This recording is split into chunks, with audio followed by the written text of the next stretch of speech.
আমি প্রাইভেট নিয়ে এসেছি ওটা দিয়ে ইট টানলে কেমন হয়? गली गली तेरे ला जली जिया रे बाहुबली गली गली तेरे ला जली जिया रे बाहुबली রে জিরে লই ব এটি বইয়ের চোখে কাম করবো। তোমরা বইয়ের চোখে ভাই এই ইটের চুলা আমাদের দুই সাইডে এসি লাগান গেছিন না?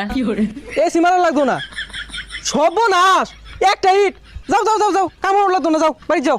ও গরিব দেখা জুলুম মারতাছুই দুইজনে একটা ইট লইছি এটা রান্নের বাজলো না আগান লইলে তো ঠিকই ভালো হইতো। আমি কইছিলাম আজগান আনবা। যা যা বাইরে যা, বাটা থেকে বাইরে। তখন মতো রোহিঙ্গার কাজ করলো তো না, যা বাইরে যা। যা যাইগা এদালা গেলি না ঠিকই ডাক দিয়া বাটা কামড় নিব, জানি না। ডাক দে না তো। ডাক দেয় না তার মানে যা।